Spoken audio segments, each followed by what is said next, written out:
We're 1 week away from Eagles training camp and Kelee Ringo is still unsigned, but is more going on behind the scenes as to why the Birds are waiting so long to get a deal done. And what does that have to do with these two All-Pros? One NFL analyst guarantees Philly will have a new punter. Is the Punt God being looked at? Plus, Lane Johnson calls an NFC executive a clown. But first, let's run it.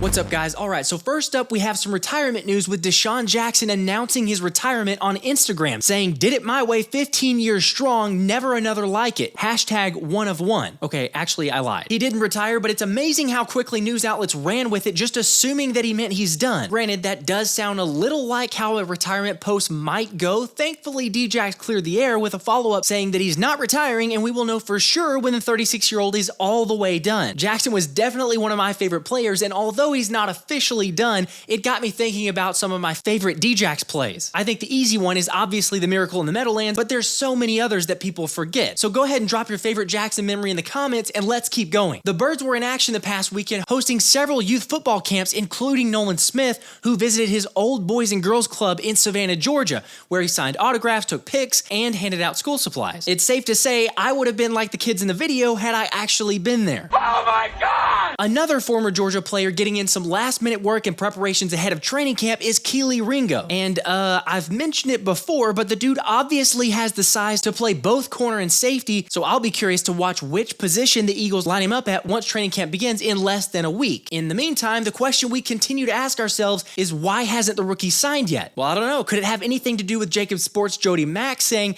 he's got a feeling that something's gonna happen here in the next few days with the Eagles? A couple theories have recently been floating around that somehow by not signing Ringo, you'd free up cap space and flexibility to make a move for a bigger acquisition. But who would that be? I think we all remember the link to the Baltimore Ravens linebacker Patrick Queen, since his name has come up on multiple occasions as a short-term rental or even a long-term solution depending on the financials. Although just this past weekend, Ringo was spotted working out with Arizona Cardinals All-Pro safety Budda Baker, reigniting hopes that this signified Howie Roseman is about to shock the league and add the 27-year-old to what is already one of the best rosters in the NFL, which I can understand the impulsive thought because after all, Budda has made it obvious he wants to be an Eagle over the past few months, praising head coach Nick Sirianni for who he is and offering an over-the-top congratulations to Jalen Hurts after he signed his massive contract extension. Unfortunately, like the Chiefs and many other teams found out with a recent or former Cardinals wideout DeAndre Hopkins, what a player says isn't always what they mean, because money talks. And let's not forget that Adam Schefter reported that Budda wanted to be traded or receive a new deal to make him the highest paid safety in the league. So as much as I love the All-Pro, I can't see it. Plus, going back to the theory of waiting on signing Ringo would somehow save cap space doesn't make sense.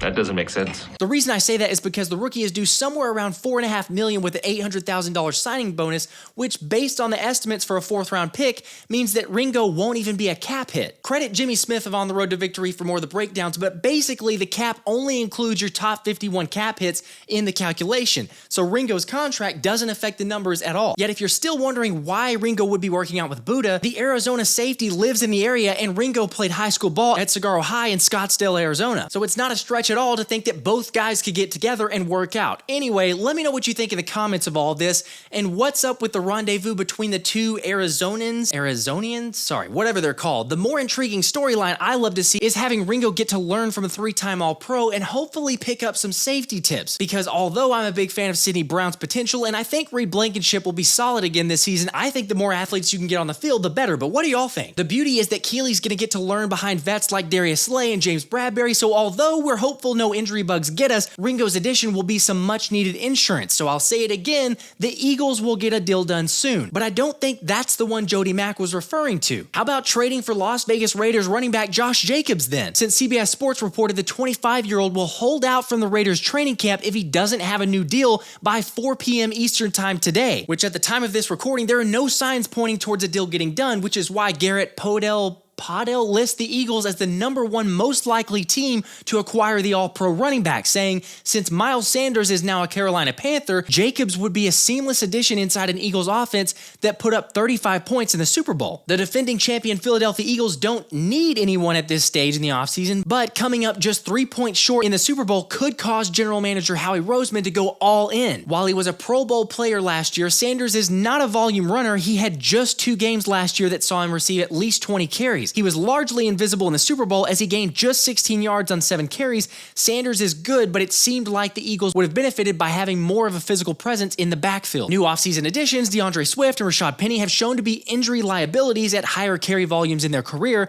Philly would be getting an every down battering ram in Jacobs, who had at least 20 carries in 9 games last year. Jacobs, who also caught 53 passes in 2022, could also serve as a viable option for Jalen Hurts in the passing game. Haven't we seen enough of this already? Sure, I see the Hurts connection and he's a great talent, but at this point it seems like the easy way out is just to link a noteworthy potential acquisition to Philly. And like I say, Jacobs would do great in this offense, but Howie's not going to go out and make a move like this before you've even had time to assess the guys in the current position. Plus, Kenny G isn't even mentioned here, so let's not forget about playoff Kenny. Yes, both runners in Swift and Penny have an injury history, but we all know how much Howie invests in the running back market, so this makes absolutely no sense at all to bring Jacobs in this conversation. What do you guys think, though? Would you like to see this acquisition? Does it make sense? And do you even think Jody Mack is onto something with him saying the Birds will make a move ahead of training camp? Personally, I don't. I want to see what our guys can do in this committee approach, and they've obviously been dedicated leading up to camp, with Swift getting stronger, working on explosiveness and power, while Kenny G posted to his Instagram that he's making light of 650 pounds in the deadlift. Not to be outdone, however, Lane Johnson boasted a nice little 700-pound deadlift, which is obviously a ton of weight, but not surprising for someone like Lane,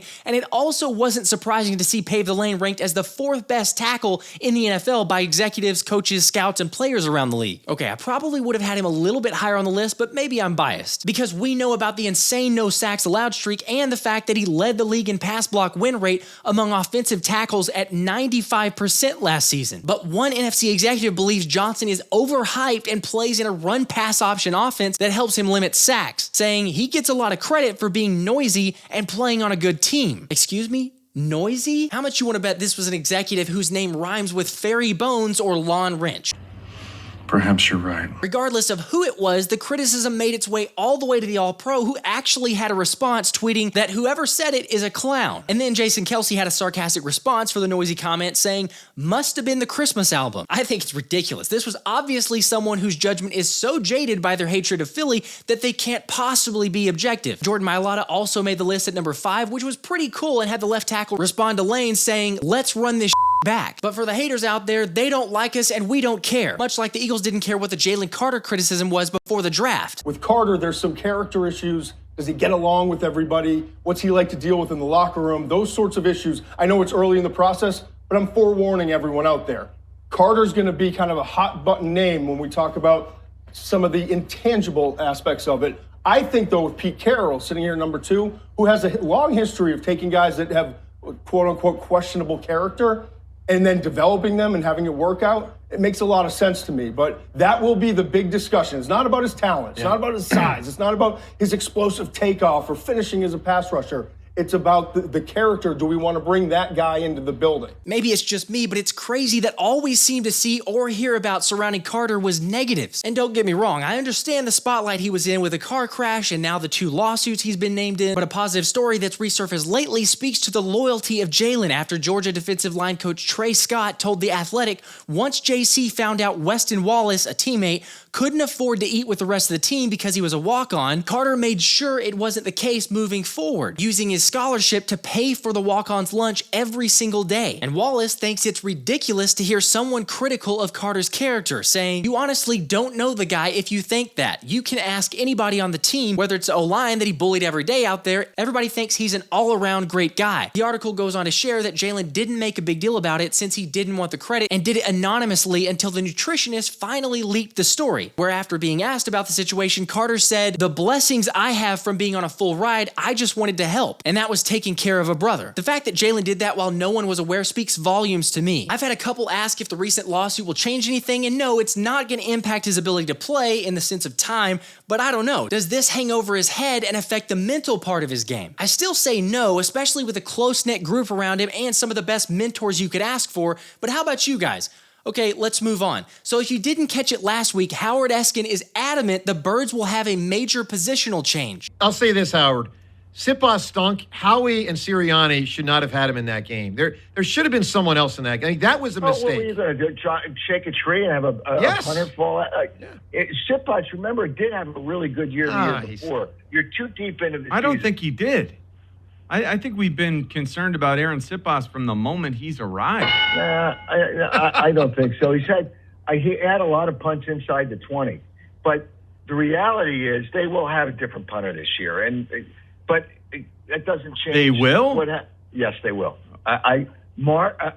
John, guaranteed. Wow. How's that? Guaranteed. Wow. I'll take there it. will be a new punter. I think most of us would like to see Siposs usurped from his starting role, especially given the lackluster performance last season. But the question is, who would that be? The immediate thought is the competition already on the roster in undrafted free agent Ty Zentner. Except after listening to the soundbite, I'm not convinced Zentner is who Eskin's talking about. Plus, let's not forget that based on limited media availability, Siposs decisively won out over Zentner in OTAs. Although Zentner does have the ability as a kicker too, so the uniqueness is intriguing, yet the other player that keeps being brought up is the Punt God. In case you're not 100% sure who that is, Matt Araiza was a standout at San Diego State where he earned the name Punt God thanks to an NCAA record 51.2 yards per punt, which got him drafted by the Buffalo Bills in the 6th round, yet then the All-American was released after being accused of sexual assault and facing a civil suit. However, the San Diego District Attorney's Office announced Araiza wouldn't be charged with any crime and got a workout with the New York Jets. Fast forward nearly 2 months and Araiza still hasn't been signed. The Punt God believes if he was a quarterback, there's no way he wouldn't be signed to a team by now. Maybe, maybe not. He's obviously got a ton of talent and it immediately give the Eagles one of the biggest legs in the league. It's just I can't see Howie and the rest of the staff bringing Araiza in. Plus, it sounds like there's another civil case being pursued later this fall, so probably too much of a distraction. I don't know, do you think this is a guy that Philly should look at? I'm all for winning and leaving no stone unturned, but there's something to be said of locker room culture and having the right guys. He may be completely innocent, it's just difficult to make a move without all the facts. It wouldn't surprise me if Howie's already looked into Araiza, or maybe I'm wrong. However, if this option's off the table, which punter do you want to see the Birds go with instead? Or do you trust Siposs? In other news around the NFC East, it appears the Cowboys and Giants could be in jeopardy of not having their top running backs after Jeremy Fowler reported Dallas is not expected to reach a deal by today's franchise tag deadline. And we already know about Saquon Barkley being willing to miss playing time this season if a long-term deal isn't reached with New York. I've said it before, being a running back in today's market is tough. Kudos to the big three and Jacobs, Pollard, and Saquon for holding firm. It may help other backs in the long run, but it makes me thankful we're not in that situation. This has been the Philly Special.